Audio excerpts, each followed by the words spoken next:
Silence. Then breathing. Wet, broken, dragged through ruined lungs and filtered through metal. November 25th, 1177. Before you stands a teenage boy who can barely close his fingers around the leather reins. His hands, wrapped in linen bandages that were white at dawn, are now stained rust-brown. Beneath the cloth, flesh is decaying, bone already visible in places. Leprosy does not simply kill. It erases, slowly, relentlessly. While its victim still breathes, the silver mask covering his face is not decoration. It is necessity. What lies beneath would make hardened soldiers turn away 0.3 miles ahead. The horizon is gone. 26,000 warriors. Mounted cavalry stretching so far across the plain that their dust clouds look like fog rolling in from the sea. Green, black, and gold banners snap in the wind like the wings of hunting birds. Their commander is Sultan Saladin, 40 years old, undefeated, so certain of victory that he has already sent messengers to Damascus announcing tomorrow's feast. Behind the masked boy, 500 knights point 500 exhausted men on exhausted horses, armor scarred by a dozen battles, lances chipped, swords in need of sharpening. The mathematics are merciless. 52 enemies for every Christian. The kind of odds you do not debate. You surrender, or you die. Every advisor begs him to stay behind Jerusalem's walls. Every military text ever written calls this suicide by cavalry charge. Even his own body, nerves dying, joints swelling, skin splitting, screams for him to stop. Baldwin IV does something impossible that he gives the order to charge. What happens over the next 3 hours will shatter the minds of everyone who tries to explain it. Christian chroniclers will call it divine intervention. Muslim historians will call it catastrophe sent by God. Modern analysts will study it for centuries and still fail to make the numbers wake.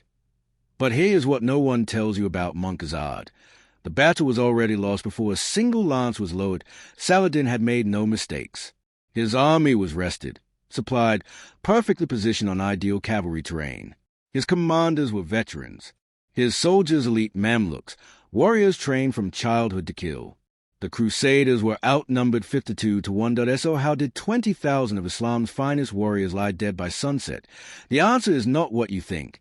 And it begins with a decision Saladin made 3 days earlier, a decision so logical, so obviously correct, that it would unravel everything he had built. Before history breaks open, one brief word. If you are drawn to the forgotten moments of the past, the ones textbooks somehow failed to make alive, subscribing helps us uncover more of them. Now back to November 1177. Jerusalem is not the golden city of paintings and psalms. It is a corpse pretending to breathe. Its walls cracked from 80 years of siege. Its streets half empty as anyone with sense fled months ago. The holiest city in Christendom is defended by fewer soldiers than a modern high school, and on its throne sits a 16-year-old boy whose own flesh is betraying him. Baldwin IV was never meant to be king. He was never meant to live at in the 12th century. Leprosy is not merely disease. It is divine judgment made visible. Lepers ring bells to warn of their approach. They are erased from records, buried without names, treated as if they died the moment the first white patch appeared. But Baldwin's father, King Amalric, saw something the disease could not touch: intelligence, clarity, a mind that cut through problems like steel through silk. So when Amalric died in 1174, the crown passed to a 13-year-old boy who would never marry, never father children, and whose kingdom was already being measured for its grave. Facing him stands Saladin, born Yusuf ibn Ayyub, a commander whose tactical genius would make Machiavelli weep. By 1177, he has united Egypt and Syria under one banner, one purpose: reclaim Jerusalem. At 40 years old, he commands endless gold, warriors from a dozen lands, and siege engines capable of cracking fortresses like eggs. And the most terrifying truth, Saladin is no monster. He is disciplined, diplomatic, respected even by his enemies. He follows the rules of war. But rules mean nothing when annihilation approaches. By autumn 1177, Europe has stopped sending aid. Jerusalem has been written off. Even the Pope is quietly negotiating what comes after its fall. If this moment does not move you, the fate of civilization's balance on a dying teenager and 500 desperate men, then you are missing the lesson history's victims died screaming to teach us. The world does not care about your odds. It only cares about your will. And Baldwin the Leper King was about to prove it. The chroniclers mention it only in passing, almost embarrassed by it. Before battle, Baldwin smiled.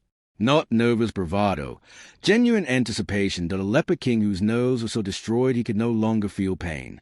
A man with nothing left to lose. Grinning behind a silver mask as armies 20 times his size gathered on the horizon. Think about what that means. Pain is the body's warning system. It tells you when to stop, when you have gone too far. Baldwin's system was dead. He could push past limits that would break any normal man, and he would never know he'd crossed them until something finally snapped. Saladin, for all his brilliance, never understood what that meant. He was about to learn November 23rd, 1177. Saladin's army floods into Crusader territory like water bursting through a broken dam. 26,000 mounted warriors. The supply train alone stretches for miles. Tents, food, siege engines, even portable forges for weapon repair. This is not a raid. It is an extinction campaign designed to erase the Crusader presence from the Holy Land forever. A Muslim chronicler records.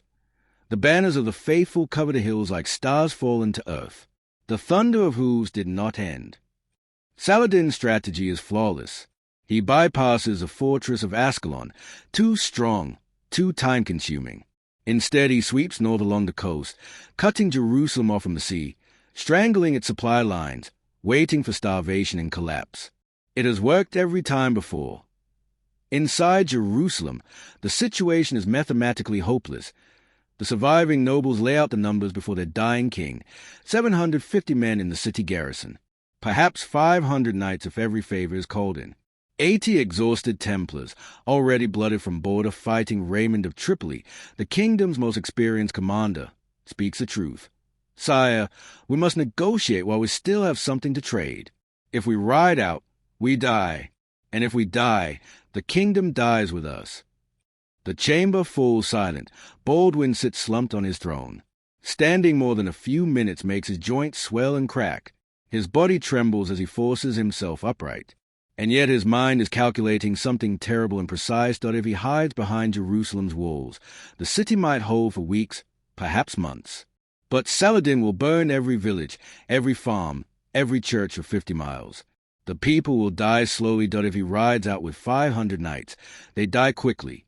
But Saladin's army, busy killing knights in open battle, may spare the countryside long enough for help to arrive from Europe. The IT is not a choice between victory and defeat. It is a choice between dying with purpose or watching everyone else die first. Baldwin lifts his head. Torchlight glints off the silver mask. Raymond, he asks calmly, how fast can Saladin's army move when it is spread out foraging? The room freezes, slower than usual. Sire, they would need time to reform. And if we strike them while they are scattered? Silence. My lord, Raymond says carefully, gesturing at Baldwin's ruined body. You can barely mount a horse. My hand can hold the reins, Baldwin answers. That is all I need. What follows is recorded by both Christian and Muslim sources, because it is so insane no one believes it until the enemy confirms it. November 24th, 1177. Baldwin IV is carried on a litter to the royal armory because his legs can no longer manage the palace stays. Knights strap his armor onto a body that is already failing. His fingers will not close. They tie his sword to his wrist with leather. He orders the entire available force to prepare for immediate march. 500 knights, 80 Templars, 3,000 infantry. They march north toward Saladin's army. Odo of Saint-Amand, Grand Master of the Templars, a veteran of countless battles, weeps when he sees Baldwin lifted onto his war horse. The king's body must be strapped to the saddle. His legs no longer have the strength to hold. They ride 4 to 5 miles in 36 hours, a pace that would exhaust healthy cavalry in perfect conditions. For men escorting a dying king toward certain death, it is beyond human. And as they march, Baldwin keeps asking his scouts the same question. Is Saladin still moving north? Yes, sire. Is his army still spread out? Yes, sire. And every time, feverish, shaking, held upright only by will, Baldwin smiles beneath his silver mask. The knights do not understand. They think it is delirium, fever dreams, the mind breaking under impossible pressure. They do not yet realize that their king has already found the crack in Saladin's perfect plan. They are wrong. Baldwin has seen something the others have not. He has recognized a pattern in Saladin's movements, a flaw hidden inside a perfect plan. He is counting on Saladin being brilliant, on him making the logical choice, the correct choice, the choice that will destroy him November 25th. Dawn rises over land that will be drowned in blood by sunset. Saladin receives his first warning shortly after sunrise. A scout rides in, horse foaming with exhaustion. My lord, Crusader banners on the northern ridge. Saladin barely looks up from his meal. A patrol. They will withdraw when they see our numbers. My lord, the scout's voice wavers. There are hundreds, maybe thousands. Saladin looks up. For the first time in his military life, the undefeated Sultan of Egypt and Syria realizes he has made a mistake. His army, confident, undisciplined after days of easy marching, is scattered across 3 miles of countryside, looting farms and resting horses, completely unprepared. And on that ridge, silhouetted against the rising sun, stands a figure in armor, a silver mast blazing like a second dawn. One of Saladin's commanders whispers, "Is that the leper king?" Saladin stays, then murmurs, "God help us, he came." What Saladin does not yet understand, what only Baldwin knows, is that this battle will not be decided by numbers, steel, or tactics. It will be decided by pain, or rather, by the complete absence of it. 2:00 p.m., November 25th, 1177. The air smells of sweat and fear. 500 knights form a wedge. 80 Templars in white surcoats marked with blood-red crosses, men who swore never to retreat, never surrender, never beg. Behind them, exhausted secular knights who said goodbye to their families the night before, knowing they would never return. And at the front of this hopeless formation, strapped to his horse like a body being carried to burial, sits Baldwin IV. His advisors shout one last time, "Sire, we can still fall back. Regroup at Durham." Baldwin raises his bandaged right hand. The motion should be impossible. His fingers barely work, yet somehow he lifts it high enough for 500 men to see, and then drops it forward. The signal to charge. You are one of those knights. You are about to charge 26,000 warriors. 52 enemies for every one of you. The mathematics of your death are already written. Leading you is a 16-year-old boy whose body is rotting, who must be tied to his horse to remain upright, who belongs in a monastery, not at the head of an army. Then the charge begins. 500 horses surge forward. The earth shakes. Baldwin leans into the wind. You see his face behind the silver mask, but you know he is smiling. And you think, if he is not afraid to die, why am I? 400 yards.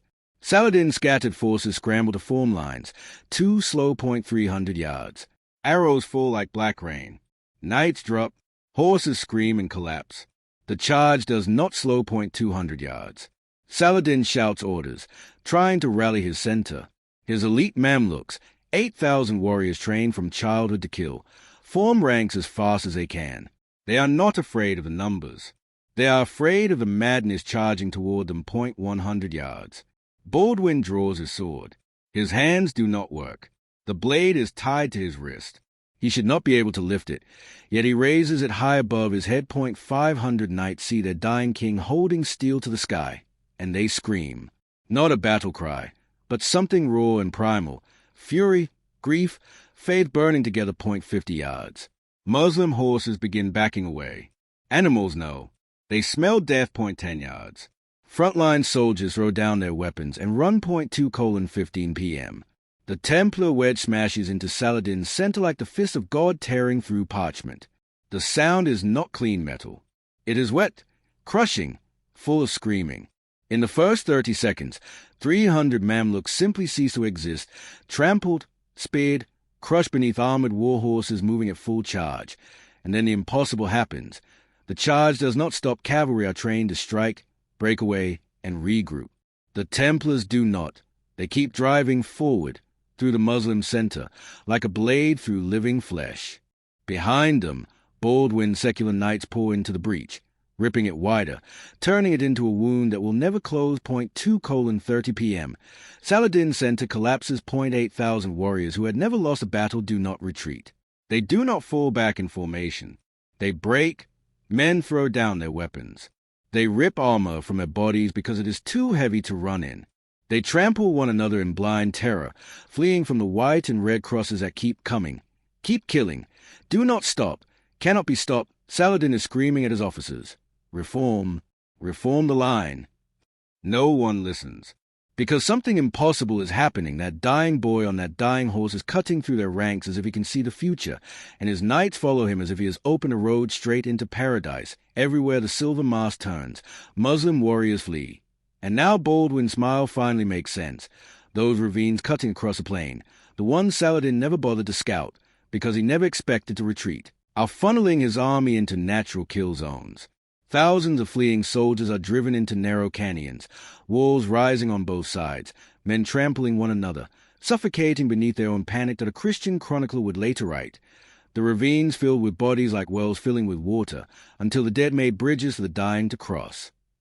A Muslim historian would confirm it. We fled into the mouth of the earth, and the earth devoured us. 3:00 p.m. Saladin's personal guard, 2,000 of the finest warriors in the Muslim world, men sworn by sacred oath to die before abandoning their sultan. See the Templars coming, and they run abandoned, surrounded. Saladin does the only thing left. He mounts a racing camel, faster than any horse on sand, and flees. The Sultan of Egypt and Syria, undefeated, commander of 26,000 men that morning, is now running for his life on a pack animal. 4:00 p.m. It is over. 20,000 Muslim warriors lie dead or dying across 3 miles of blood-soaked earth. 6,000 more scatter into the desert, abandoning weapons, armor, supplies, anything that might slow them. Of Baldwin's 3,500 men, hundreds are dead. Heavy losses. But they have done the impossible. When they finally pull Baldwin from his horse, he is unconscious. The straps holding him upright are the only reason he did not fall during the battle. His bandages are soaked black with blood. Wounds are torn open under the physical strain of wielding a sword his hand should never have held. The knights believe he is dead. Odo of St. Armand, Grand Master of the Templars, checks a breath, and finds it, barely. He weeps openly as he tells the men gathered around him. He cannot feel pain. That is how he did it. He cannot feel his body breaking, so he never stopped. He never knew when to stop. You have just witnessed 500 men defeat 26,000, not because they were stronger, not because they were better equipped, not because they were more numerous, but because they followed a boy who had already lost everything except his will to fight. If that does not teach you how much one moment, one decision, one person can change the course of history, then you are not paying attention to the lesson written in blood across that field. But here is what no one tells you about. Montgisard. Saladin did not remain defeated, and Baldwin, though he won the battle, lost something far worse. That night, Jerusalem burns candles in every window. Church bells ring for 72 hours. Priests call it a miracle. Peasants who had prepared to flee dance in the streets. Baldwin IV is hailed as a second Judas Maccabeus, the warrior who saved God's people against impossible odds. Inside the royal chamber, physicians argue whether to amputate. The stress of battle has accelerated Baldwin's leprosy catastrophically. Tissue that had been damaged is now necrotic. Infection spreads through flesh that cannot heal. His hands, which somehow gripped the sword for 3 hours, are swollen to twice their size. Weeping pus through the bandages that he is 16 years old. And his body is dying faster because of what he did to save his kingdom. The material gain from Montgisard are staggering. Saladin abandoned his entire supply train, tents, weapons, gold, food for 26,000 men. The Templars alone capture enough equipment to rearm every Christian fortress in the Levant. Saladin's war chest, tons of gold meant to pay his soldiers for the siege of Jerusalem, now funds a Crusader kingdom for 2 years. Castles preparing surrender terms begin reinforcing their walls again. European kingdoms that had written off Jerusalem send new armies. For the first time in decades, the Crusader states are not merely surviving, they are winning. Years of careful conquest and diplomatic brilliance shatter overnight. Muslim chroniclers struggle to explain it. How does the sword of Islam lose 20,000 warriors to 500 knights? Ibn al-Athi writes, this was the most terrible catastrophe to befall the believers in this age. Another chronicler is more direct. God turned his face from us that day. The real damage isn't military, it's psychological. Saladin had united the fractured Muslim world under one idea, inevitable victory. One march, one battle, Jerusalem restored. Now Egyptian emirs quietly open peace talks. Syrian lords whisper whether Saladin is truly God's chosen instrument, or simply a man who had been lucky, until he wasn't. That it takes Saladin 10 years to rebuild what Baldwin destroyed in 3 hours. 10 years. But here's the part that should haunt you. Baldwin's physicians tell him he has 6 months, maybe a year to live. The disease is too advanced. The battle accelerated the deterioration beyond any hope of recovery. He lives 8 more years, 0.8 years of increasing agony, losing his sight, losing his ability to walk, eventually unable to hold a pen or feed himself. But his mind remains crystal clear until the end, and during those 8 years, Baldwin defends Jerusalem against Saladin 3 more times, never with more than 1,000 knights, never once losing in 1183. 6 years after Montgisard, Saladin and Baldwin meet under a truce flag. Baldwin is carried on a litter. He is blind. He cannot walk. He can barely speak. Saladin looks at this broken boy who has haunted him for years and says, words recorded by Muslim historians, "I do not understand how God could give such a mind to such a body." Baldwin replies through a translator, his voice too weak to carry, "Perhaps so that when I win, no one may claim it was by strength alone." Saladin rides away in silence. And here's the final twist. When Baldwin IV dies in 1185, age 24, body destroyed, legacy secured, Saladin waits exactly 2 years. Then he conquers Jerusalem. Without Baldwin, the Crusader states collapse in months. The kingdom he saved with 500 knights at Montgisard falls apart without him, because he was a kingdom. So did Baldwin win? Or did he only delay the inevitable? Montgisard teaches something that terrifies military historians.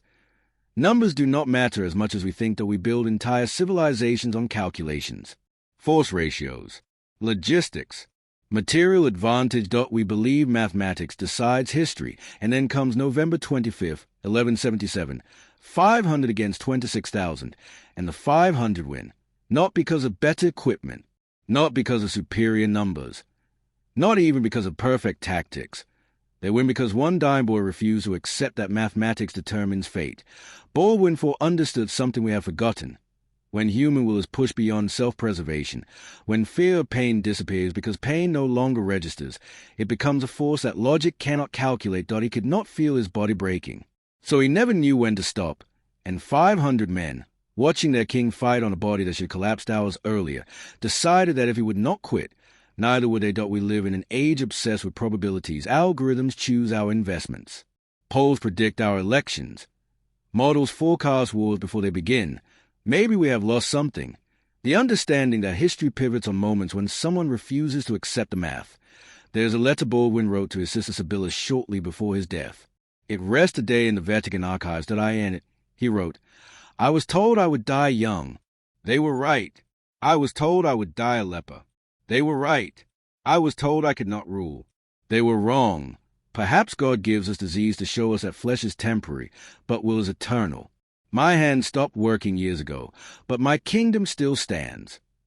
By the time the letter reached her, Baldwin was already dead. 2 years later, the kingdom fell. But for 8 years that should never have happened, one dying boy held back an empire. You had just witnessed one of history's most fragile victories. A moment when everything, a kingdom, a faith, the fate of thousands, balanced on the will of a teenager whose body was falling apart. If stories like this remind you how delicate civilization truly is, how close we always stand to losing everything, how much one person's refusal to quit can change a world. Because the past is not dead, IT is only waiting to be remembered.